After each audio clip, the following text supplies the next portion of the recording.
Noddy and the pouring rain. It was raining. It wasn't at all sort of morning for driving around in the wet roads of Toyland. Pop, pop, said Noddy's car miserably. Yes, it's a horrid day, said Noddy. Perhaps we should stay at home. At that moment, Big Ears arrived. He was carrying 2 umbrellas. Hello, Big Ears, said Noddy. Have you come for a ride? No, I've come to lend you my old umbrella, so you won't catch a cold in the rain, said Big Ears kindly. Your old umbrella, sniffed Noddy. Won't you need to keep your new umbrella dry? But Big Ears insisted that Noddy take it. But Noddy thought it would be rather awkward, but at last he set off to find some passengers. Martha Monkey was in Town Square, and she wanted to go to the station. She got into the car and flopped her tail in Noddy's knee. Please have your wet tail back, said Noddy, and he shoved Martha Monkey's tail into her basket. You're wetting the cakes I'm taking to my auntie, exclaimed Martha. I'll hold your umbrella for you. Thank you, said Noddy, but Martha held the brolly over herself. This is cosy, she said, while poor Noddy got wetter and wetter. At the station, Martha Monkey got out of Noddy's car. Come back at 5 o'clock to take me home, she ordered, and don't you dare be late. I hate rainy days, said Noddy. They make everyone grumpy and miserable. Then Mrs. Tubby Bear and a sulky-looking Master Tubby Bear appeared. Mrs. Tubby Bear was pleased to see Noddy that he cheered up at once, and soon he was driving the Tubby Bears home. But Master Tubby Bear was being naughty.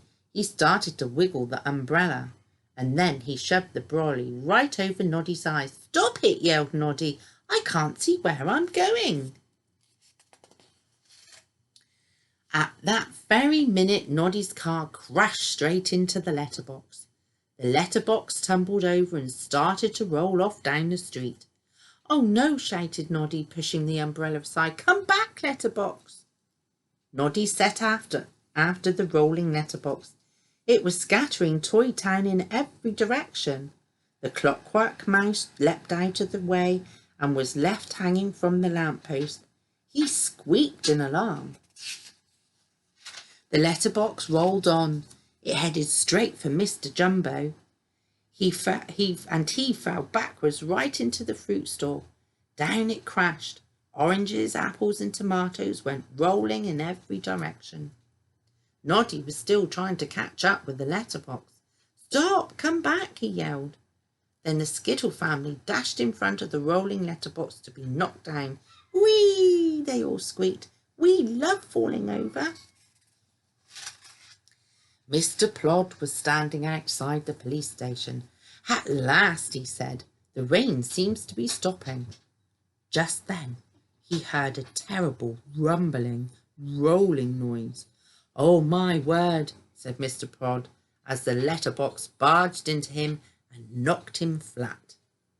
Just as Mr. Plod scrambled to his feet, Noddy turned up. Mr. Plod was angry. What do you know about this runaway letterbox, Noddy? He asked sternly. It wasn't Noddy's fault, said Mrs. Tubby Bear. It was Biggie's old umbrella, said Noddy. I couldn't see, and that letterbox jumped into my car. Sounds like dangerous driving to me, said Mr. Plod. You must not drive for one whole day, Noddy. Oh no, cried Noddy. I need my car. Everyone wants rides today. But the policeman took no notice. I shall keep your car at the police station. You can collect it tomorrow, he said firmly. Poor Noddy. He ran off with the umbrella. You'll have to get out, Mrs. Tubby Bear, said Mr. Plod. Come along, car. But Noddy's car set off all by itself in the opposite direction. Pop, pop, it said, while Mr. Plod watched in amazement. Big Ears was knocking on Noddy's front door just as Noddy's little car arrived with the Tubby Bears.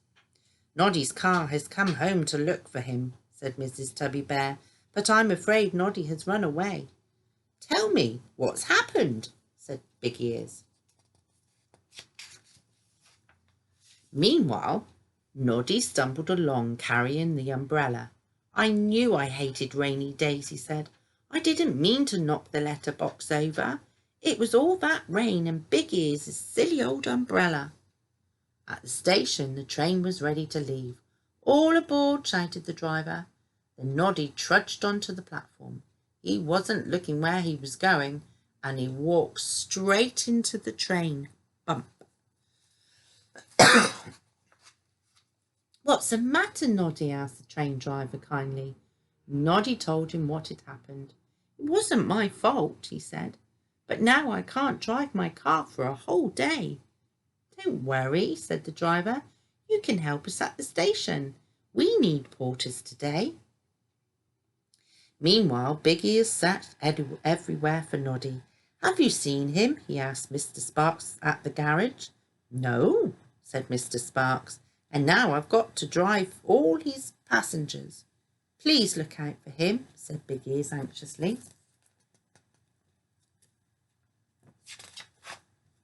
Noddy enjoyed being a porter. Toy Town, he yelled, waving his umbrella as the train came in. "You're a good porter," smiled the driver, "but this is the last train today."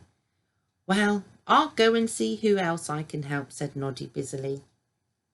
Outside the station, Martha Monkey waited impatiently for Noddy's car to arrive. But when Noddy did appear, he told her he couldn't take her home. "What use is a taxi driver who can't drive?" snorted Martha Monkey. "I'm a porter now," said Noddy proudly.